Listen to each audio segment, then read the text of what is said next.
Sasa ma ji yware e weche gi mag lo, nitiere penjo achiel mosebedo ka dhano thoro penjore ahinya ni to lo ma ilaro no ero ibro dhi kode e polo koso ibro mana iki e portion moro matin. Kelo penjo maduong' tang'o miyo dhano nyaka yware, negre, gore kendo bedo jo wasigu ma nyaka chieng' ne weche gi mag lo. Chik ema ok wawinji, en wuoro, en tama mathoth weche mag lo koso en gimoro manochiwa god ni weche mag lo nyaka waket negi matek. Mane momiyo kawuono ni eri nyaka wakel jalno ero mawinjo chike gi mag lo mochulo chutho, oseyalo gi e doho, osebeti ka igoyo mbaka gi mag lo kaachiel to koda ka ging'eyo lai ma nyaka ilu mondo ibed gi lo maonge koko kata achiel. Okil Kamaloka nonyisa gi jomoko manosebiro kae ni nyaka wachi ni Advocate of the High Court of Kenya, mano Madam Paris Odoyo, live chenro mari mar kuku mar wache Lolwe TV nikech gini en marwa.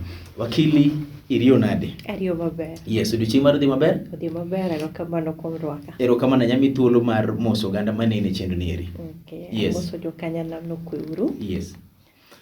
Erokamano nya wakili. Wakili ng'ato bro penjo ne penjo ma ng'ato nyalo gombo chako godo. Ang'o miyo lo en gima kelo fwere to ka iikowa to adhi mana gi kamoro matin kene mwadhiye? Ng'iyo, gimoro amora ma kisungu wacho ni valuable. Yes. Gima negi nyako bed gimilaro. For it to be valuable, en gimilaro, en gima nyalo miyo wa mwandu moro. Wan kaka jokanyanam. Yes. Mostly jo Africa. Gimokuongo miyudo en ni iluonga na Nyakarachuonyo nikech ei Karachuonyo, location mag Karachuonyo. Yes. Koro gimomiyo walaro mokuongo kisungu wacho ni that's what identifies us. Watenorego. Yes. Mar ariyo, mana Kiswahili will tell you rasilimali. That is the resources we have. Mane gir mwandu mawan godo. Yes. Koro ing'eni mano nyuola go. Kecho nyuola kaka Nyakarachuonyo. Yes. Maybe owadwa be Nyakarachuonyo. Koro owadwa cha nyise ni kacha kama ibro gede, ogede lo. Yes. Kacha kama ibro pure, opure lo.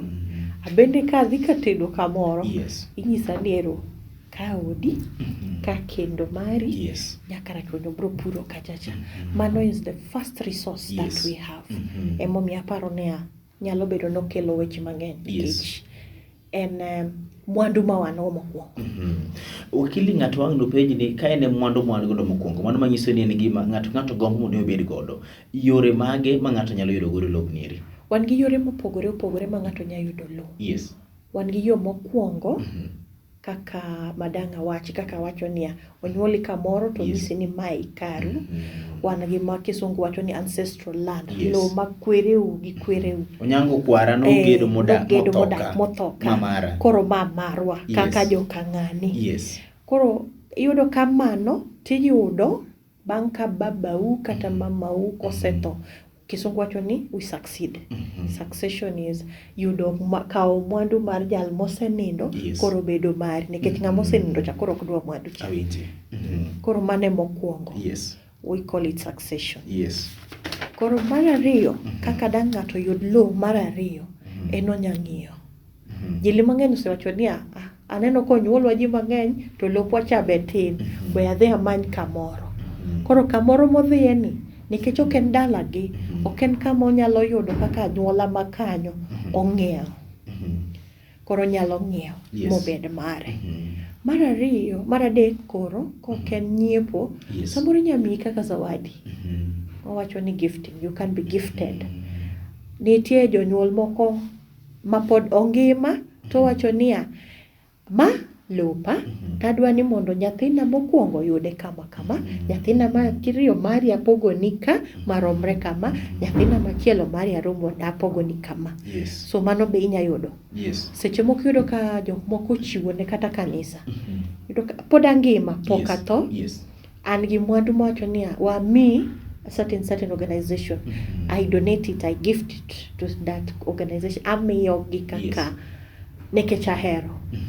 Neno ka samoro nyami kanisa, samoro nyami school, samoro ng'ato chiwo ma hospital moro ger, koro mano be onya chiwo. Oko uso, ochiwo. Mano mar adek. Machielo kendo inyalo yude by gima is a little bit controversial gi kisungu ni. En laruok moro kanyo waluongi ni adverse possession. Adverse possession. Yes. Adverse possession ni en wach ma kisungu mawacho ni ng'ato yudo lo kata bedo wuon lo nikech osedak e lobno kuom higni 12. Yes. To wuon lo pok ochande, pok oriembe, pok onyise ni you have trespass, idonje lopa kapond kayieni. Yes. To mai okinya yude mana kamano. Yes. Isedak kacha yes, wuon lo ni bosebedo kanyo to neni to onge gima owacho. Yes. To higni 12 bosekalo, lakini koro nyaka dhi e court miwach ne court niya lobni en mara nikech samoro mama ema nong'iewe. Yes.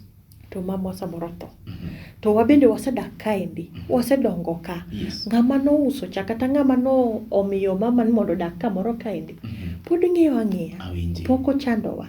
Koro dwani koto yiena niya wayude ma nikech ma koro marwa. Mano be nyalo yude. Nyalo yudogo. To moro be wan gi dholuo ang'eyo ni kodisa. You can lease out some land. Leasing bende iwinjori gi ng'ato wuon lo. Nyabedo ni iwinjori gi sirkal kaka wuon lo. Yes. Inyabedo ni iwinjori gi wuon lo ma wuon lo to miyi ni mondo ibed wuon lobno. Yes. Kuom kinde marom kama. Or in certain terms kaka gik moko mowinjoru. Yes. Mano bedo. Yes. Yeah. Mamiyo ng'atang' no page ni to iwacho gik mang'eny, iwacho kanyiero kaka ng'ato nyalo succeed land, iwacho nyiewo lo, moro be ng'ato miyo, iwacho ni iwacho ni yawa an kaka wakili Peres Aaron in osiepna kaw macha ni time giri moro. Iwacho kanyiero bende asedak kamoro kuom thuolo malach nyaka achiel to koda ka gikaw ni amaira mi thuolo marom kama itiere godo lakini lobni pod en mara mar leasing niri. Ang' dakwayi mondo mi iterwa achiel kachiel ni to kwachake mamalo mogik succeeding land mane mar kwaro to kora biro mondo mi ere kaka lobni biro wuok e nying kwaru kachande machopira mabed ni ma mara ma onge gimoro amora ma ng'ato nyalo time. Gimokuongo nyaka ing'e ni lobno ondike nying ng'a. Eri wacho ni ondike nying kwaru. Yes. Lakini onge kaka dang' wang'e ni ondike nying kwaru kapo ni pok ing'iyo records manitie e ofis jo land mani machiegni to okwara nodak kanyiero motho. Kwaru nodak kata higni 100 wacho ni anya kwaru wano biro ka higni 100 wadak daga kaeri kendo koro kowuok tadoga biro abina onyuola. Abe onyuola kaendi. Yes. Kendo bedo maber ni ande lope mang'eny e Kenya wa kaendi nosetimne gima waluongo ni adjudication. Yes. Nosedhi mong'adi mowach niya ka kar ng'ato ojigo wacho ni kae kar ng'ane ka kar kwara Arun ondike nying kwara Arun. Yes. Koro records kata kapo ni kwaru ne onge gi title deed. Title deed en oboke mawacho ni en wuon lo. Yes. Kata kapo ni onge go oboke mawacho ni en wuon lo, tiyudo ka record moko nitie ofis jo land mawacho ni lo ma kama ma namba mae en mar ng'ani. Koro gimokuongo en ni idhi timo search. Search ni en manyo ng'eyo ng'ama ondike lobni. Kaminya yude search en ofis jo lands mani machiegni gi kama lobno nitie. Wan gi offices mopogore nikech some of them nitie county, moko wan go e sub counties depending gi kuma intie. Mano mokuongo. Koro nyaka imany ng'eyo mokuongo ni lo ma dwaro ni en namba di.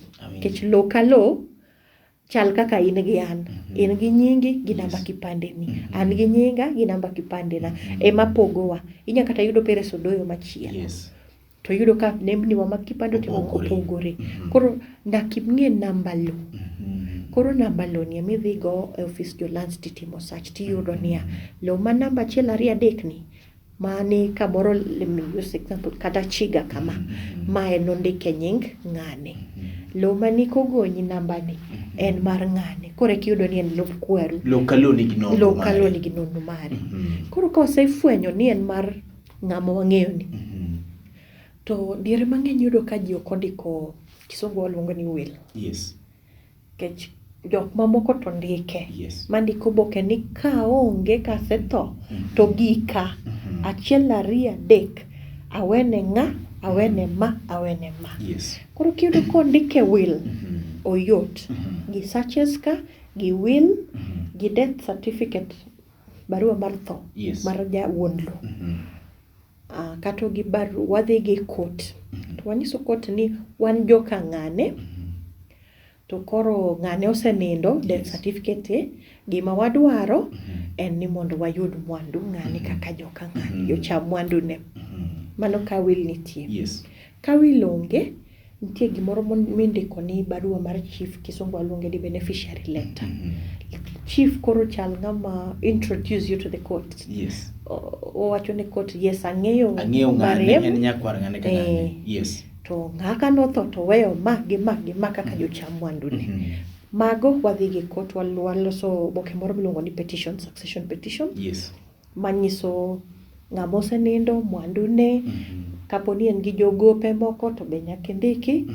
Kasto koseket mane court, ibro tere, it will be published in the Kenya Gazette. Ibro lande e Kenya Gazette. Oboke mar piny. To imiyo ng'ata ndalo 30 kaponi en gi kwedo moro amora okel. Ka onge kwedo, to ng'amo apply mondo bed administrator, nikech ayudo ka familia nya bedo maduong', lakini nyaka bed ng'ama chung'ne. Ginya bedo ji 1, 2 kata 4 ka ng'eny. Koro jok machal kama ing'eyo kata ka dala do. Mae baba, ma baba ni mane wuon gi to weyo ot dik gi ot cha gi ot cha. Koro wanya yiero ng'ata 1, 2 kuom ot ka ot mondo gibed jochung'. Koro gin ging'iyo mwandu ng'ani. Bang' dweche 6, koro wawinjore. Wan joka ng'ane, wan 1, 2, 3. Koro wadwa ni mondo wapog lopene kata mwandu ne kama. Wakili, ng'ato biro penjo ni to will Nyasaye okawo kwarwa to ndiko tas moro kama eri to sign to keto namba ID mare to wacho ni lobno bi miru nyakwara ma Haron. Does it hold water? Hold that thought. Bang' nyire machoke de live e chenro mari mar kuku mar wach okil kama loka gima chaka doga ng'eyo kode kendo kizungu luongo ni soft spoken. Owache mos achana to nikech gini weche gweko ma en wuono sayalogi, gini weche gweko momaki wiye kendo nyalo chano ni wacho ni nitiere lo moro janeno moro e TV makwaru noweni, nitiere moro ma ini wuon inyiewo, nitiere moro momi bete kuom ndalo moko tibro duoko ni wuon gi, asitiere moro ma isebet kanyo higni 12 ma court dimiyi. Kete kairi to gich kawaduogo wadange ni to moko mathoth itimo nang'o live. Okil kama loka, advocate of the High Court of Kenya, Madam Peris Odoyo.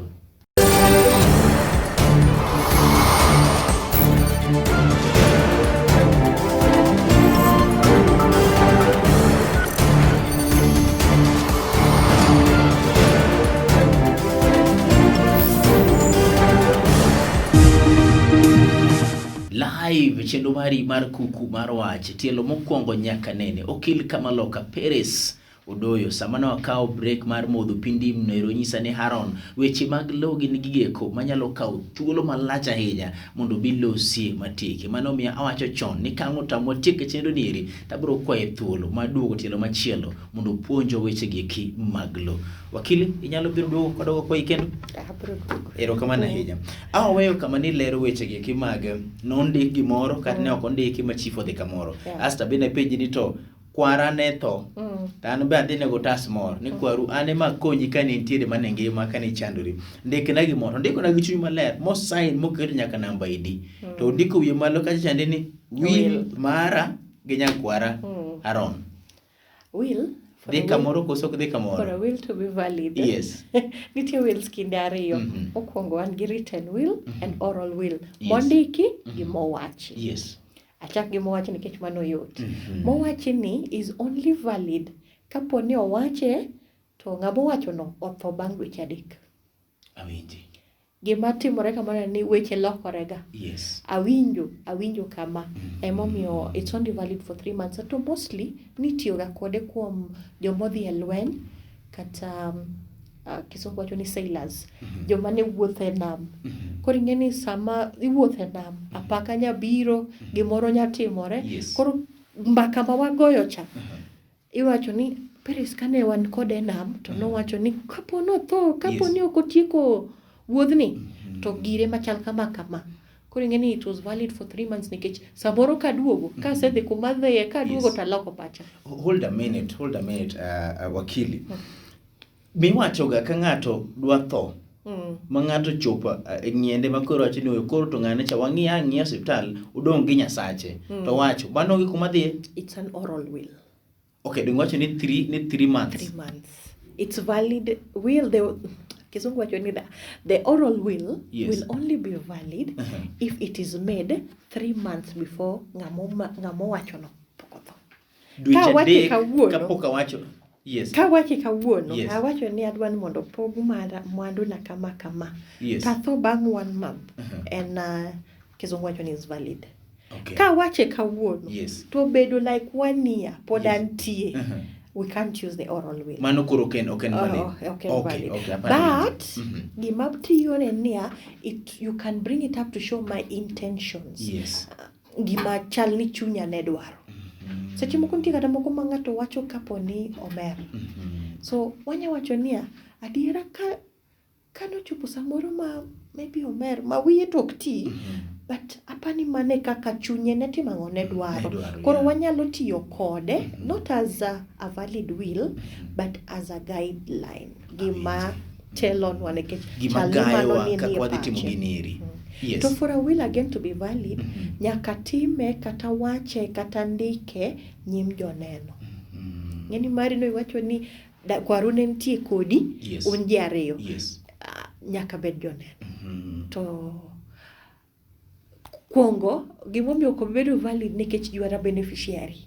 What happens is that a beneficiary is not a witness. Jacham mwandu Yes. ok nyal bedo Ok nyal bedo shahidi kendo machung' e wach lobni eri. Yes. Dipo kinego kweru kapok otieko. To ka jomoko ne nitiere, mantiere Ka kata jomoko chande, ne nitie. to neno kata osiptal, kata jomoko matuo e bathe kamoro, to winjo kowacho ni yawa, ka udhi, to gima kama to bed ne ng'ane. It's valid because it's oral. Yes. Nikech otimore, that time span must be there. Gimonego, one thing that is very good is that Yes. the beneficiary should not be a witness. Koro inya wache sama wadhi e koti wacho niya, kata ne wan gi ng'ane gi ng'ane. Kwageno ni ng'ane gi ng'ane cha ok beti mang'ok biloko pachi. Yes. Yeah. So it is valid. I'm not Yes. saying oral will oyienegi kech ong'egi kisheria. Lakini time span. Yes. Weche lokorega. To which will be bedo. Yes. Kech iwacho ni bang' dweche moko adek samoro gimoro nyatimore, wiya nyawila nyahinyora ma pacha otimang'o orochre makoro kata gik manowach ka ok anya paro. That is oral will. A written will is valid as Yes. long as circumstances don't change. Circumstances bedo mopogore opogore. Yes. Kichako ndiko will tiwacho ni this is my last and final will. My wachna mogik. Ting'eni sama ndiko last and final will ne pok onyuoma. Koro konyuoma, that will is no longer valid because circumstances have changed. Onge tiende koro. Nang. Koro ing'eno nega ndik machielo nikech I have now new beneficiaries who can challenge it in court. An gi jocham mwandu mamoko mak nya bedo mawach niya, onge kaka wanyamiyo nyathi achiel ariyo mwandu mama to abende an nyathi mama. So gima wacho, a will is valid but it can be challenged because of gik mamoko kaendi. To gik mamoko go nen bedo niya, kit ngima olokore. Yes. Onyuoma anyombo. Imedo dhako to nindike ka dhako achiel. Yes. Andike kan gi nyithindo ariyo, sani sama thocha an kod gi abich. Koro nyawacho ni ariyo gi ema biro chamo mwandu to adek ka ok bichamo. Inyalo wacho ni ne Madam Peres ni antiere kod ach ni waketo ranyisi mar mon. Antiere kod mon ariyo. Yes. To jaoda ma awuor ahere kabisa nikech sama nadware to nyalo biro okwang koda bende kana tuo chung koda motegno gimoro amora manatimo en chunya nodhi godo te. Yeah. To jaoda ma okada luongo nying jaoda ma bi en ochanda magik moko no to nikech koratho nyaka pogne gi matin. Koro kata kachi ni mesa ni ri puodho takoni will mar andiko ni maeri omegi to mano rita maber mapuoyo cha en amiye moriri. Ere kaka jogi dhi challenge to mane dwaro mar kaka na pogi mwandu nero. It's very hard to challenge nikech at least imiyo onge gimoro. Yes. Okonya wacho ni iweyo oko. Kama challenge biro en kiweyo ng'ato oko kabisa. Yes. And obendo ojacham mwandu. Sa miye matin no en kaka ne dwaro. To nyathi mano chandi mane samone gore kodi maro teri e court pesa misetiyo kuome kana ngima ka korethe tho millions kodi koni ngane to barandasi pinyo puonje nyithina modong ire miuka. Mwandu ni no onego mi nyithindi equally. Awinji. Onego mi nyathi ka nyathi to be equitable distribution en that onego be oyud gimoro nikech onyathini. Jogi yudo nikech gin nyithindi. Jogi ok ni yudo nikech it is en gima wayie koso waparo koso e kaka osebedo. Nyithindo bedo jocham mwandu kuom jonyuol. Koro by virtue bedo ni onyathini oyudo. Kata obed ma nyathini ma adopted child. Nyathini mano kinyuolo to iyude kisheria obende en gi ratiro mar chamo mwandu. Koro kinyaweyo oko ni nok en nyathina mana nyuolo, yet ne nyathini kisheria waluonge ni mano nyathini. Yes. Nitiere gimoro amora kendo monego wang'e e succession kata mana lo mowuok kuom kwaru kabiro ni. Koro kiseyudo ne walchopo Kenya Gazette, gazettement. Bang' gazettement ka onge kweda mora mora to wapogo. To ka wasepogo, ma wapogo mowacho ni lo achiel cha, namba achiel cha, wapoge kuom nyithinda 8 kata ji 8. Koro ji 8 gipte gibiro dhi kanans gi documents ma giago e court, oboke ma giago e court, to giwacho ni kama e kaka en wadwa mondo koro pognwa. Tipogo negi to ng'ato ka ng'ato yudo title ne.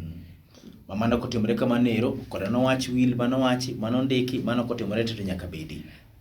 Ka nitie will, yes, and it is not challenge, onge ng'amo kwede, to mwandu ibiro pog kulingana gi will. Aduoki penjo achiel ma penje mok apar ni seduoka kaka adwa na winje. Andiko tas mara, tandiko tapogo gi machal.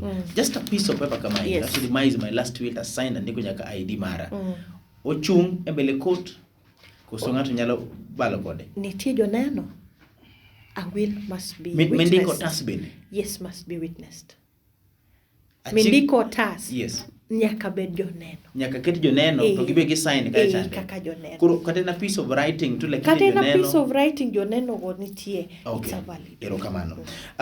Wach mar nyiewo lo. Ang'eyo ni director mar anyisa no dolai kama tin mo kanu matieki but kamang wachope dere mabro weyo. Okay. Ntiere machielo bende mar nyiewo lo. Ntiere ng'ama nyalo wacho ni oyo anana lo kama chande Aaron B okwana na tielo kama tanyise ni maka kanene gi wang'a 100,000. Ka 100,000 kwano ne wacho no rumo ibet kanyo ero. E nyiewo lo koso mano pod mna mbaka ma process mar nyiewo chal nade. Sheria wacho niya. Yes. Any transaction nyiewo lo kata uso lo nyaka oboke mondiki obedie. Kata ubro mandike gi dhou. Yes. To nyaka obed gi mondiki ma joneno be nitie. Ja uso sign, ja nyiepo sign, joneno be ob sign. Lo kinyiewo to nyaka otas bedie. Nyaka otas bedie. Kadi poni chieng' mora alokora. Yes. To otas ne madikoni. Adani mondo mi ng'e kamera ni eri to nikech director mar anyisa no dakika achiel kende wawe kare nyiewo lo nero kiyiena to thuolo machielo wabe achak mane kare nyiewo lo eno kwadhi mbele te nyiewe nang'o nikech othoth to ji mang'eny bedo nene. Number 1, los na gi ng'at masani eri nomigi lo moro gi kwaru. To gi yware to gi kiani to mairi inyalo tim nang'o. King'eyo kamera ni ter. Lop kwargi. Yes. Kwargi ngima koso setho. Kwargi ngima. Ko kwargi ngima. Yes. To nomigi amiya osiemne gi ng'ato ka ng'ato ka gi ka. They have to nyaka ndike. Nyaka gindikre piny. Even a gift agreement. Yes. Ni kwaro miyowa gift kama. Yes. Nyaka ndike. Ndike mondo ng'ama chiwo cha sign, ng'ama kawo be sign. Akawo gimomiya ayie. Because even in a contract, gimoro amora mondiko nyaka bed ni ayie. Acceptance has to be there. There is an offer and acceptance. Bachiwo ayie kawo. Koro ka kwargi ngima, ndiko negi andika, gindikore. Ng'ama kwargi osetho to dong' generation kende en gilo succession. Nikech mano koro mwandu sirkal. Mwandu ng'ama osenindo dok e sirkal. Koro emomiyo idhi e kot kikwayo sirkal niya ne en mwandu kwarwa, ane jacham mwandu ne. Mondo koro sirkal kik kawe. But oyiene sirkal kawe. Wakili adiri makere ni ok dwa wach weche mag lo mwatiyo. Kaneno adiri more gima ne wacho na kane pod waiko ne twag niri. Ni Aaron weche mag lo ok dwa hidaga pariyo kende. Kata mana achiel kende motamo wacho. Ng'ato ng'i sani to neno ka lony mari kata ng'eyo mari e weche mag lo tut ahinya. To nyalo gombedo gi namba mari. Ok ang'e ni nyalo yie mar chiwo ng'at ma chamo nyeto rekodi. King'iyo kar ka irite. Nyeto rekoda. Yes. Number 0723 494001. That is abiriyo 23 490 1. Nyalo nuo gi kizungu 0723 49 4001. Live e chenro mari mar kuku mar wach oparo na sigana moro mana somo chon ahinya buk ma ondik mar Shreds of Tenderness ma ondik kod John Rugandas ma nyithindo adek Odi, Stella and Wak nosiko yware odiochieng' kod otieno. Ywaruok margi ne bedo e molo chutho e mwandu goeko mane mag wuongi mane kelo koko. Kara lo en achiel kuom gigo eko manyalo miyo wabedi koda gi wach kaachiel koda gi gwando gi koko, to nyaka wang'e kaka inyalo time. An kwara nonyisa ni lobni eri en mara, ng'ama noneno onge, mano lobno kuma nyalo dhi godo onge, nyaka bed ni janeno nitiere. Ng'awa manyalo puonje maber molo kaka puonje ni eri onge. En live chenro mari mar kuku mar wach. Okil Kamaloka, Advocate of the High Court of Kenya, Madam Peris Odoyo, kete kaeri chieng' tich ariyo juma manyien, nikech ochako duogo kendo gi weche mag lo mathoth mapod odong'. Emomiyo iluongwa ni Lolwe TV nikech gini en marwa. Okili korona wacho ni ok wanyamosore to nyalo nago korona. Oro chieng' machielo.